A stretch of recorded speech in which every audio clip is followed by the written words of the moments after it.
มียังกันนะถุงโทรศัพท์ห่านโมบายบ่แม่นห่านอาเวินโมบายเซโนเอ้าSamsung เบอร์โทร92788888ทงโทรศัพท์บ่แม่นอยากเห็นเด้อยากเห็นหน่วยบ่อยากเห็นหน่วยแล้วเนาะเอ้าเจ้าคือโชคดีว่ะได้โทรศัพท์เจ้าซื้ออยู่ไสน้องบี้ชื่อมาผากโอ้น้องบีซื้อมาฝากพ่อโถงามเด้งามบ่งามเลยเนาะโอ้โถโอ้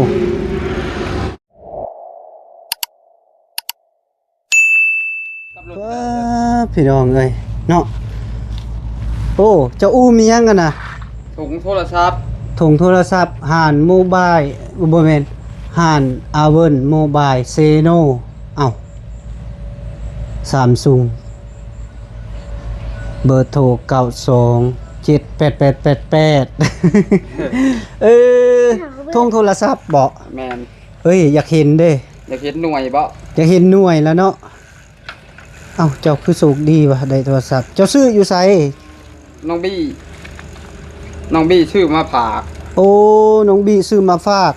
พ่อโถงามเด้งามบ่งามเลยเนาะโอ้โถโอ้ไปมาบ่แม่นน้องสิฟ้าสิเอาบ่นี่น้องสิฟ้าสิเอาบ่เอาบ่บ่แม่นของเจ้าบ่เอาเนาะโอ้ยน้องสิฟ้าดีได้เพิ่นบ่เอาดอกเพิ่นว่าให้พ่อเพิ่นเนาะติดต่อหาน้องสิฟ้าง่ายเพิ่นว่าโอ้ติดต่อพอได้ติดต่อน้องสิฟ้าเนาะนางแมวเขาได้เจอบ่ได้ซื้อมาผักเขาบ่โอ้ค่อยลืมเลยนางแมวจ้ะฮะเอานี่เลยไปนั่งอยู่เตียงพุ่นสิคุยจะเล็กอยู่น้อยกับสิได้เมื่อนะไปถือซอยพ่อนี่เจ้ากะบ่ถือก็ได้โอ้ยเป็นยังเจ้าคือบ่ใส่เกิบนะโอ้ยลงมาแต่นั่นแหละกับน้องบี้แหละบ่ได้ใส่เลยเกิบโอ้โดยแล้วก็ก้นหัวจะไทยนี่เด้ไปก้นอยู่ไสสวนนั่นแหละก้นอยู่สวนมาเบิดเงาแล้วเพิ่นว่าโอ้ยบ่มาเบิดกระยาวว่ะเด้อหลายโพดว่ะโอ้เด้อเครื่องเดียวเอาพี่น้องเนาะครับทักทายสบายดีเด้อพ่อแม่พี่น้อง FC บ่สุขทุกคนบ่ว่าอยู่ในหรืออยู่ต่างประเทศก็ยินดีต้อนรับเข้าสู่ช่องเบาแก้ว Channel คือเก่าพี่น้องเนาะพอดีเปิดคลิปขึ้นมาก็เห็นพ่อน้องสิฟ้าพี่น้องเบ้เบาแก้วมีซิมใช้ได้มีบ่ซิมมีให้ท่านได้ใช้โอ้มีท่านได้ใช้โอ้ TikTok ก็มีครบเบิดโอ้ YouTube ก็พอ YouTube ก็มีเบิดแหละ YouTube ก็มีแต่มีเยอะได้ซิมมาใส่เลยใส่แล้วมันก็ไปลงใส่ได้บ่ถ้าสมมุติเอาซิมมาใส่บ่เอาซิมมาใส่ลิงได้เลยเอาซิมจะใส่แล้วบัดนี้เจ้าได้ใช้บัดนี้โหได้เจ้าสิได้ใส่ในได้บัดนี้บ่ได้แล้วแบบไปพี่น้องนั่งนำกันยับนิดนึงโอเคพอแล้วสบายดีเด้อพ่อแม่พี่น้องสิบ่สุขคนเด้อมาผมพ่อครับอ้ายยังก็ซื้อเจ้าซื้อหงอ้ายหงซื้ออ้ายหงอย่าคือซื้อต่างประเทศเนาะอ้ายหงนะขออนุญาตเด้อบ่มีเก็บ Samsung เลยกินบ่นี่กินเอาก็สิยายให้กินเด้อคนละแก้วอยากได้เก็บ Samsung ใส่แม่นบ่เจ้าคืออยากได้ Samsung เบิ่งโทรศัพท์เจ้าโอ้โทรศัพท์งามแท้งามบ่งามราคาเท่าไหร่นี่จักก็บ่ฮู้น้ำลาวได้น้องบี้ที่ซื้อมาให้เพิ่นบ่ได้แจ้งบ่ราคาบ่เพิ่นบ่ได้บอกราคาเลยบ่มีอยู่ปลายมันน่ะปลายมันต้องเป็นเลขเคลียร์ขึ้นนะในไซส์นั่นน้องบี้บ่ได้บอกว่าราคาเท่านี้เท่านั้นเด้อค่อยซื้อโทรศัพท์ให้เจ้านี่เซ็กบินน่ะนี่บินมันพอดีตกพื้นแตกหับประกัน จักเดือน แตกตัดทับประกันเลยพอดีเท่าไหร่ปะมันเป็นเงินบาทได้ผลซื้อนี่เนาะพอดี3,380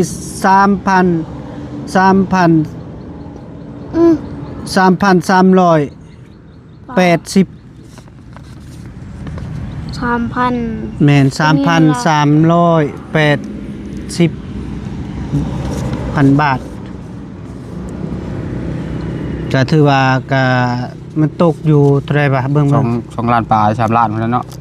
เบิ่งสิ คูณเบิ่งบัดนี้ 4 ล้านไป ประมาณอยู่4 ล้านเนาะบ่ฮอด4 ล้าน 3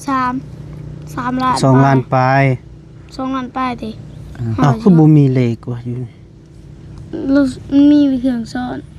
อยู่ไสมันเสื่องซ่อนอยู่ไส เมืองนึงบ่มีเลยของเฮามีเลย ใช่ว่ะเครื่องคิดไลคือไม่มีว่ะเครื่องคิดไล เอามาทันได้ใส่ซิม โทรศัพท์อะไรวะ นี่ โทรวะนี่ แท้ตัวใด ไม่โทรเบิ่งสิเอาโทรศัพท์อ่ะมันต ใส่ ก ซิมลูกแกะออกเลยได้ บ่แกก็จะ ไผสิใส่เจ้า บ่ได้จังใช้ ซิม มันถ้าได้อันนั้นเด้ถ้าได้ลงทะเบียนจะพอแกะ เบิ่งเด้อ3,380คูณ6 8 2,298,000 กับ 400กะคักอยู่ลินเนาะรุ่นนี้กะ จักราสิลินเป็นหรือบ่ปัญหานี่ เจ้าลิ้นได้อยู่บ่ลิ้นเป็นอยู่บ่ ยังแล้วยังบ่ปิดแล้วยังบ่เคย เอ้า ได้ ยังบ่เป็นเฮ็ดจะได้บัดนี้พระสิสอน ให้เฮาเด้อเฮ็ดตัวนี้บ่เฮาสิเอาไปใส่ ถูกอยู่บ่ของเจ้า อ้าวนี่เฮาว่านี่เฮาก็หาแนวมาบัง เช็ดจะได้ดิสิกดหากดดีกดนั่นเด้อ ให้เขาช้อนให้เลย โอ้สอนบ่เบิ่งสิสอนให้ก็ได้เด้อต่อไปใส่ระบบซิมนี่ ยัง อืม นี่เด้ โอ้เจ้า หนังชั่วโมงสิ ใส่ซิมต้องไปลงทะเบียนเด้อไปลงทะเบียนอยู่พุ่นแหละอยู่ดงเห็นก็ได้ลงทะเบียนข่อยมีอยู่บัตรประจำตัวข่อยคันว่าสิไปลงก็ได้ถ้าว่าจะว่างมื้อใดข่อยสิมารับเอาเด้อ มาอื่นก็ได้ มื้ออื่นเนาะแล้วก็ เพราะว่า สิ มื้ ไป ออื่น ลงให้ สิเอาต่อขึ้นมาส่งให้ใส่ผ้าเลย ต่อ เออ ต่อหยัง ต่อมันเป็นหั่งแล้วสิจูดแมลงนี่ โอ้ ต่อ โอ้ย หั่งนะ เป็นแต่ยากแท้บ่ว่าแต่น้องสีฟ้านี่ข่อยก็ยาก ต่อบ่ มื้ออื่นบ่แล้วสิเอาขึ้นมาส่งก็จูดกลางเว้นบ่กล้าจูด โอ้อยากกินของสูงเลยที่เฮา แนวเฮาบ่เคยกินเนาะ แม่นที่เฮาบ่เคยกินเนี่ยข่อยอยากกินอยู่ ต่อเฮาก็เคยเลยอะ เจ้าเคยกินบ่ มันเคยต่อ เอา มาตัวนึง เอาเมียนก่อนเอาเมียนก่อนเอาทำเอาเมียนให้พอเลยบัดนี้มีแต่มื้ออื่นอ่า แล้วค่อยสิขึ้นมากับน้องบี้พร้อมเด้มื้ออื่นนี่ โอ้เจ้าสิขึ้นมากับน้องบี้บ่ เอารถคนละคันแล่นขึ้นมาเลยว่ะ โอ้มื้อนี้คือมาคนเดียว มา มื้อ นี่ นี้ นั่น มื้อนี้จะมากับไผมื้อนี้ กับน้องบี้นั่นแหละ อ้าว แล้วเพิ่นขึ้นเหนือพุ่นเด้บัดนี้ โอ้เจ้าสิกลับ ไปอะ เจ้าสิย่างเมื่อบ่ เออ เจ้าสิย่างเมื่อฮอดพุ่น ลัดรถเมื่อว่ะซะแล้วเมื่อพร้อมเจ้าก็ได้เพิ่นว่า อ๋อเมื่อพร้อมก้อยบ่ ใช่แล้วให้เฮามาส่งก็ได้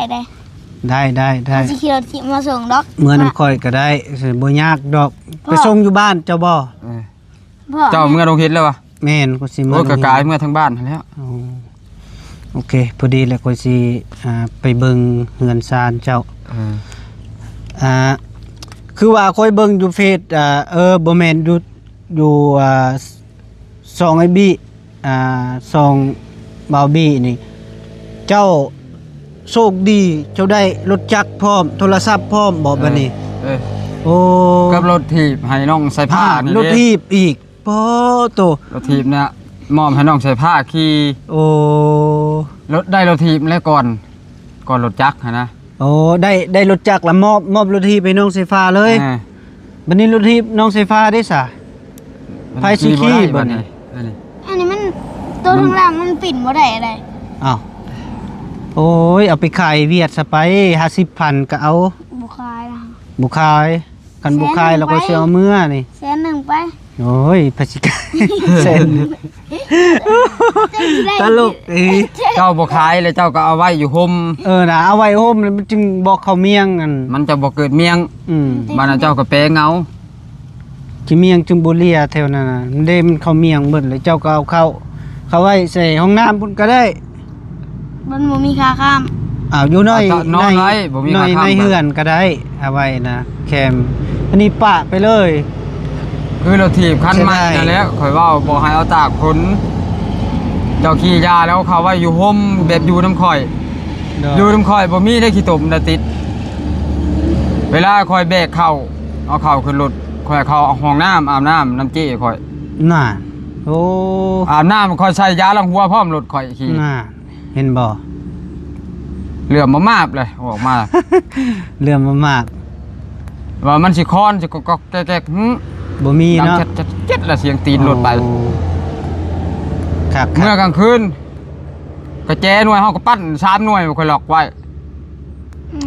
ก็3หน่วยโห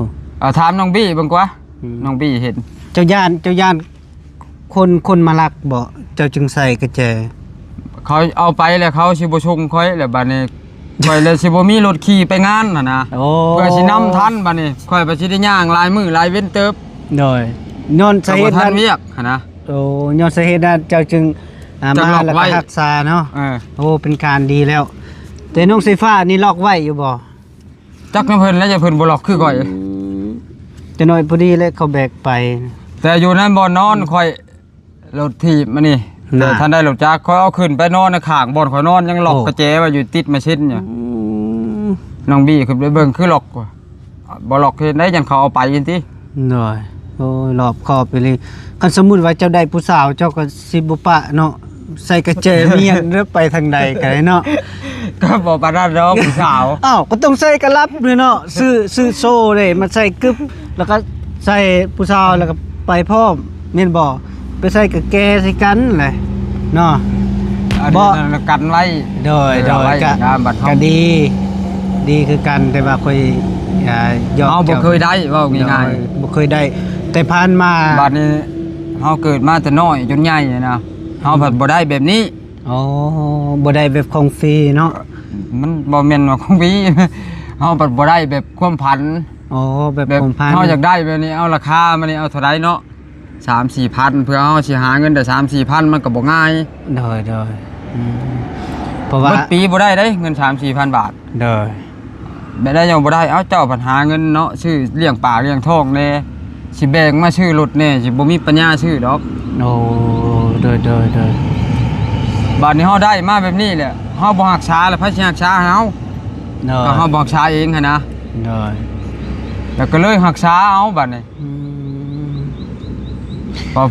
ฝนตกไปบ่ไปก้านฝนตกมานี่รถถีบนี่ยังบ่ได้ขี่ได้ฝนตกแบก แบก ย่าง ป่า มันทางขี้ตมเด้ อ้าวเจ้าแห่งพละไอ้รถทีบแล้วกันเสีย อ๋อ สัต มันยันมันโชว์ขาดยันมันเพนี่แหล้ว เนาะ มันเพเลยสิเอาเงินมาใช้แป้งว่ะ โอ้ ต้องประหยัดเอาทางเห็นจังขี้ ปอแนวคิดเพิ่นแม่นธรรมดาพี่น้องเอ้ยเนาะเพื่อสิได้เพิ่นว่าที่ว่าผู้ใหญ่หรือว่าแม่ใหญ่เพิ่นผู้ใจดีซื้อมาให้เพื่อสิได้นับแต่เกินมาบ่เคยมีพี่น้องเอ้ยเนาะแต่ว่าหลังจากเพิ่นได้แล้วเพิ่นก็ต้องรักษาว่าเพิ่นว่าเนาะต้องรักษา แต่ว่าข้อยอยากถามเจ้าประเด็นหนึ่งที่ว่ารถทีบเจ้าก็ได้รถจักรเจ้าก็ได้แล้ว โทรศัพท์เจ้าก็ได้แล้วความรู้สึกเจ้าตอนนี้เป็นจังไดต่อให้น้องไฟฟ้า ใจก็เลยตื่นเต้นมาแบบนี้ ตื่นเต้น ก็คือแบบน้องบี้เว้าเนาะนำรถที่ว่ารถจักรที่เจ้าเคยได้มาแบบนี้เจ้าเสียน้ำหูน้ำตาน้ำหลายแล้วแต่ละคันทุกคันเลยว่ะ โอ้ม ทุกเครื่องว่ะ ทุกเครื่องเนาะ จนไปบ่ได้อีกแล้วว่ะ เป็นในได้รถจักรนะขี่ได้อยู่ตีเดียวได้ หักบ่ได้เอามา บ่ได้เอามาสมุนยกล้อก็ได้อยู่ตี โอ้บ่เฮ็ดแล้วน่ะมันสิหัก โอ้ ก็สิบ่มีเงินแปลง บ่สมมุติซื่อๆนะ สมมุติ ค่อย จังหว่า บ่ได้ น่ะข่อยบ่เคยหยุกจักเทื่อ โอ้ แต่คอยไป ค่อยไปเนาะค่อยไปเนาะเพื่อสิได้เนาะบ่แม่นง่ายอันนี้ก็แบบว่า โอ้ยผู้ใหญ่ใจดีเพิ่นซื้อมาให้ก็เอา กันเฮาเฮ็ด เปื้อนหน่อยนึงก็ล้างออกซะ ใช่กระทุกกระทาเนาะใช่กระทุกกระทาแบบคือว่าแล้วโอ้ยแม่นแล้วบ่แม่นเงินเองชื่อเงินเพิ่นชื่อมาให้เฮ็ดได้ก็เฮ็ดแล้วผู้บางคนคิดแบบนั้นนะเอานี่บัดบ่มันเพมาแล้วเฮาสิเอาในใช้ใช่ละเที่ยวเฮ็ดงานบัดนี้ อืม เลยน้องกับเขาก็บ่เบิ่งก็ได้แต่เบิ่งซื่อๆแล้วเบิ่งแต่หูดูแต่ตามันนี่เพิ่นสิช่วยเฮาก็ช่วยบ่ได้เลยน้องก็ดี หน่อย คันเฮาบ่รักษาเอาบัดนี้ หน่อย เลยน้องอยากยืมข่อยยังบ่ให้เอาไปกลางคืน ยืมหยัง ยืมรถนี่แหละ รถจักร อ่ะ โอ้ ก็เป็นเวียกเป็นงานก็ให้บ่ได้กลางคืน อืมจะได้มารักษาเฮ้ย บ่มันถึงยากมาแล้วมันสิยาก โดย รถจักรคันนี้เนาะว่าหนังสือก็ยังบ่มีป้ายก็บ่มีว่ะ บ่มีบ่หนังสือ บ่ บ่มีเนาะ เดี๋ยวคือบ่เอามาใช้เลย ฮะหนังสือมาที่ใส่ น้องบี้เป็นคนเอามาเนาะข้อยก็บ่ฮู้กันบัดนี้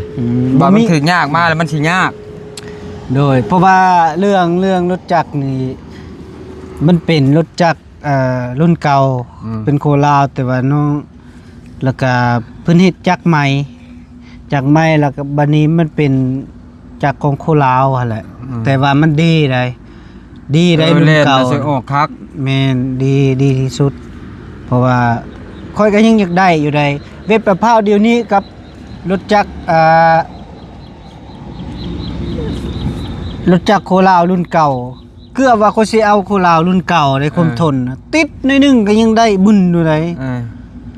กับเว็บร้อยประ ซ้ำได้ พาวเดี๋ยวนี้โอ้ย ซ้ำได้ซ้ำหนึงเนี่ยเล่นบ่ทันมันดอก น่ะ มันออกโตเร็วอีหลี บ่เจ้าเคยเล็งจำแล้วบ่ บ่จำได้จำบ่ได้แต่ครึ่งหนึงยังบ่แพงเลย โอ้ หากทอมันเปลืองน้ำมันนั่นแหละ อ้าวบ่เปลืองติโคราชมันสิไปเปลือง เขาบ่ได้ปรับกับวิวมันลงเลย อ๋อได้รถก่อยซื้อใหม่น่ะเปลืองขนาดนั้นน่ะ อันนี้ก็ข้าวเดียวฮอดพี่ อ๋อแนวมัน ถาม จัด คุณทวีอันนี้เล่นเพิ่นเล่นลงไปขายหอย ข้าวเดียว โลเท่าไรหอยขี้กระต่าย โล30ว่ะ 30ซื้อขายอยู่ใส่ อยู่บ้านเพิ่นเลย โอ้ มันสิขายโล50เนาะ น้อยได้ โล30 อืม กันว่าหามันก็พอได้อยู่หอยนะก็ น้อย โล30 หอยตามโล2โลนั่น โอ้ก็หาไปเรื่อยๆแหละเจ้าต้องได้หาเด้ออายเด้อเวลาเจ้าไปห้อยนี่เฮาบ่ได้เฮ็ดนักนะมีแต่เฮาไปหาได้4-5โลก็ไปขายได้เงินแล้วก็ซื้อน้ำมันตื้มใส่รถซะไปเฮ็ดเวียกนะค่อยเว้าในนั้นถ้าว่ามันมีนะห้อยนะคันลายนะคันมี มัน หีบหาโล เพราะว่าสิลายอันนี้หากได้ขึ้นละโล2โลเว้าง่ายๆนะ ขึ้นแล้วโล2โลก็2โลเจ้าก็ได้60ละเด้ ก็ได้เลยเด้น้ำมัน แม่นก็ได้เลย โลนึงก็30เด้เจ้าก็ได้เลยน้ำมันเด้ ได้น้ำมันเที่ยวไปเฮ็ดงานเว้าง่าย โด นะ ยถ้าว่ามีบ่อนหาแล้วก็หีบหาไปขายยามนี้หาได้อยู่หอยเนาะบัดยามแรงก็บ่ได้อีก บ่ได้แล้วยามแรกมันบ่มีแล้ว น้อย เฮาสิถอยเทวดา คันสมมุติว่าเจ้าไปหาเนาะได้4-5โลก็สิค้างหม้อไว้ก็ได้ คันดำโล2โลนี่จะกินนี่ได้กิน เย้คันลายดิซะ มันบ่พอสิได้หลายว่าคืนเดียวนะทางบ้านมันบ่คืออยู่พี่ บ่อยู่พี่ดิซะ อยู่พี่หลายเนาะสายผ้า หลายน้องสีฟ้าก็ห้าซะไปห้าจานกลางคืนได้4-5โลอ้ายสิพาไป เอาไปโคมใหม่ให้ก่อน ว้าวไปโคมจักสุได้หน่วยแล้วเจ้าไว้ใส่ บ่มี งานนั่นแหละบ่รักษาบ่ซ้ำพ่อเลยเจ้า เขายืมไปบ่ บ่นะมันเพไปเรื่อยๆเลยเพิ่นบ่รักษาบ่ซากมันก็เบ็ดมันก็ปรุงแล้วเนาะ ตายสิ มันก็ตายโคโลดึกทิ่ม บ่ แม่นบ่อืม มันใต้บ่ได้บ่เดี๋ยวนี้ยังอยู่บ่โคมน่ะ บ่ฮู้ น่ะบ่มีแล้วนะที่เก่าเห็นอยู่จักอยู่ใส่เพิ่นปะหัวโคมเด้เขาซื้อมาให้ ขันยังแล้วมาสิไปแปลงให้นี่ นานเห็น สิ บ่ ใส่แบตให้นี่ ใส่ไปละ อ๋อถอดออกแบตตัวมันตายนั่นแล้วเอาแบตตัวใหม่ใส่ มันนอกแล้ว อันนอก มันบ่นอกขัวโคบนั่นถอดแบตมันน่ะมันตายอย่างนั้น อืม แบตตายแล้วมันใช้บ่ได้บัดนี้เปิดบ่ขึ้น ขึ้น แล้วเปลี่ยนแบตใหม่ใช้แล้วขึ้นโลดฮะ โมเลยอันใส่จิบใส่สามครับ บ่ไอ้ฮงอันข่อยอยากถามอยากให้เจ้านะรถเจ้าก็ได้เนาะ โทรศัพท์เจ้าก็ได้ มีหยังเจ้าสิพากบอก FC ในห้องอะไรแบบนี้ ข่อยยังบ่เป็นเว้าเดี๋ยวนี้ถ้าไอ้บี้มามื้ออื่นก่อนสิตอบเจ้าดอก ยังบ่เป็นตอบเดี๋ยวนี้นะถ่ายบี้มาก่อน โอ้ถ้าไอ้บี้ อ่า ถ้าไอ้บี้มาบอกจึงสิตอบ ไอ้บี้มาแล้วสิตอบได้ดอกมื้ออื่นนี่เจ้าก็มาเนาะ โดย ข่อยสิจูดทางต่อแล้วมาผากเจ้าเลย โอ้ อ่า เพิ่นสิจูทางต่อมาพากพี่น้องเนาะข่อยบ่กินได้หังมันได้ เอากินแต่นางมันเนาะ กินแต่นางมัน เออ ข่อยบ่กินต่อนั่น เอาเจ้าเป็นหยังก็บ่กิน ข่อยย่านมัน ญาติ อืม โอ้ ย่านนางมันน่ะ โอ้ย่านาง อืม บ่แม่นห้างใหญ่บ่ ลื่นหัวเลยทำกระตูใส่ผ้าบ่จ๊ะ โต โอ้ เมนบ่จะยันห้างโต ย่าน เมนบ่ยัน แต่อยู่น้ำเจ้าข่อยก็ยังบ่ได้กินแล้วนางต่อนั่น เปล่าบ่กินไอ้ตัวตัวตาเห็น บ่ อ่าตัวน่าเห็นเพิ่น ข่อย ว่า บ่ได้กินนาง โอ้ย ต่อนั่น กูมีหยังก็เว้านี่นะเออเจ้าเห็นเรากินอยู่บ่ เฮ็ดให้ได้ยินพูด บ่ได้กินจักเทื่อ บ่ได้กินจักเทื่อเพิ่นว่า กินเธอหนึ่งเด้อ กิน อยู่ไส ใน อยู่ ไส ป่าเพิ่นบ่ นี่ บ่ได้กินนะนางต่อถามบุญทวีดีกว่า กินได้ อืม นางต่อน้องคุ้ยข่อยบ่ได้กิน แต่อยู่นำแม่เจ้า กิน อืม ขันไก่นะกิน ไก่น่ะกินเนาะ เป็ดเด้ เป็ดไก่แล้วกินเบิดบ่กินแต่นางต่อกับน้องคุ้ย กับงู เราขลำเนาะ บ่แม่นคลํได้ตั้งแก่นบ่ได้กินแต่ใดมา ตั้งบ่ยากบ่ เออ บ่อยากกินเนาะ เว้าง่ายๆนะน้องคุ้ยน่ะบ่กับแลนก็แต่ข้าวค่อยไปอันนั้นไปอยู่เขตลักอันนั้นดิลักซาวไปเห็นไม่แค่นหินแถวนั้นแหละไปเลื่อยมือแต่เก่าฮะเขาก้อยแล่นมาให้กินเลยเห็นกินกระปูเลยเบื่อกระปูบ่กินแล่นเลย น่ะ เมากระปูน่ะ กับแก่นะบ่ เออแก่นะแล้วคอยบ่กินเลยแล่นก็ เอ ดี อ นี่อยู่ในห้างเจ้เราซื้อมากินได้เลยแล่นน่ะบ่ได้กิน เจ้าเคยเห็นแล้วบ่กับโก เคยเห็นแล้วแม่นบ่ มันเดินกุ้งเลยเนี่ย ยังอยู่บ่ อ๋อ ใหญ่บ่ เราเคยเห็นมันเป็นหนวดโผล่ มันเป็นหนวด เหนื่อย ใหญ่บ่ ไหนอะมันมีหนวดตัวหนึ่งในโกนนะ โกนนี้ โกนตัวขางเขาเนี่ย เออ ซ้ำบ่แขนเนี่ย จำไม่ไง กับโกยังมีหนวด กูเขาก็เห็นมันนะฮะแต่โดนแล้วเขาก็ไม่ได้คิดเลยเขาอยากมัน หนวดแบบนี้บ่ เนี่ยมันออกมาทางข้างเนี่ย เออ ขึ้นบ่ขึ้นเบิ่ง บอกได้ มัน อยาก มันไปแล้วบ่จัก อย่ามากัด บ่กัด กัดดิเด้อเจ้ามือป่อนสุเปล่า โอ้ยไปสิเอามือป้อนเว้าเว้าอีหยัง เอาเจ้ามือป่อนใส่ปากของเราแว้งเลย ก็ยานงูเห่าบ่จัก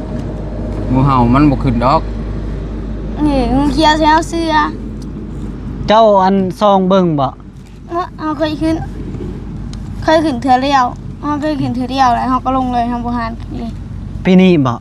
พี่กายนี่ขึ้นเอาขึ้นเขายานมันเขาไม่ได้ขึ้นเลย แต่มันยังห้องบ่ได้นี่ มันหินมันเลย โอ้มันไปแล้ว ไปใช่ พูดแล้วมันไปมันใหญ่มันกับเข้าป่าเข้าดงพูดแล้ว มันก็เขาห้าสิเอิดให้มันมาจังเลย ไปเมื่อบ่ มันก็ไปหากิน กระโปรง เจ้าเผาบ่ สิออกไปหน้าเอากระแจรถ โอ้ ฝากกระแจรถนี่แม่ โอ้โดย กระ โดย โปรงกระโปรง เมื่อเนาะจะสิเมื่อเนาะ เอา กระโปรง เอาผมเป็นพี่น้องเอ้ยเนาะพอดีคลิปนี้กะบ่แก้วกะได้ ขออำลาก็เด้อพ่อแม่พี่น้องบ่สุขสุขคนเพราะว่าไอ้ฮงเพิ่นสิกลับเมื่อแหละแต่ตอนมาเรามานำเบาบี้บัดนี้เบาบี้ขึ้นเนื้อพุ่นแหละพี่น้องเอ้ยขึ้นเนื้อก็ขึ้นแถวบ้านเลียนไส้หั่นแหละเพิ่นไปหาพี่น้องบัดนี้เพิ่นถามว่าเบาแก้วเจ้าสิเมื่อพุ่นบ่เบาแก้วว่าเมื่อกันเมื่อแล้วเอาไอ้ฮงเมื่อนํเด้อว่ากับเบาแก้วก็ว่าบ่เป็นหยังสิเอาเมื่อดอกหลังจากก็มีแต่สิฟ้าไอ้ฮงเมื่อแล้วก็เบาแก้วก็สิไปเบิ่งบ้านไอ้ฮงเลยพี่น้องเนาะไปเบิ่งเพื่อนไอ้ฮงเลยมันเป็นจังไดเนาะพ่อพี่น้องเนาะก็พา ตายบ่ ฝากติดตาม การเนาะ ที่พาไอ้ฮงเมื่อเฮือนเนาะพี่น้องเนาะเพราะว่าตอนเพิ่นมาก็มานำเบาบี้แต่ว่าเบาบี้เพิ่นคาเวียกขึ้นไปเนื้อแล้วก็เลยเบาแก้วสิเอาเพิ่นเมื่อแล้วก็เบาแก้วสิเมื่อเบิ่งเฮือนเบิ่งศาลของไอ้ฮงเลยพี่น้องเนาะที่ว่าพอน้องสิฟ้าแท้เลยพี่น้องเนาะอันนี้หน้าตาเพิ่นพี่น้องเอ้ย มาปลูกผักให้น้อง มา ใส่ผ้า มาปลูกผักเพิ่นมาปลูกผักแล้วก็พอดีเพิ่นก็โชคดีพี่น้องเนาะเพิ่นก็ได้โทรศัพท์พร้อมมื้อนี้นะแล้วก็เพิ่นได้นั่งรถจักรรถที่เนาะแล้วก็ได้โทรศัพท์ถือว่าก็ขอโมขอบใจเด้อพ่อแม่พี่น้องถือว่าผู้หลักผู้ใหญ่ที่ใจบุญใจดีเนาะฝากเงินซื้อโทรศัพท์ให้ไอ้ฮงแล้วก็ซื้อรถที่พร้อมพี่น้องเนาะขอบคุณหลายๆเด้อพ่อแม่พี่น้องเนาะถือว่าก็เป็นการดี ทั้งรถถีบทั้งรถจักรพร้อม โดยได้ทั้ง3อย่างเลย แล้วก็ที่ว่าเบาแก้วสิไปส่งแล้วก็สิไปเบิ่งเลยแล้วก็เป็นจังได๋เฮือนซานของอายฮงเพิ่นเนาะพี่น้องเนาะเอ้ามีแต่เบาแก้วสิพาเพิ่นเมื่อเลยพ่อแม่พี่น้องไปเจอกันอยู่บ้านเพิ่นนั่นแหละพี่น้องเอ้ยบ้านในโดยไป อ้าว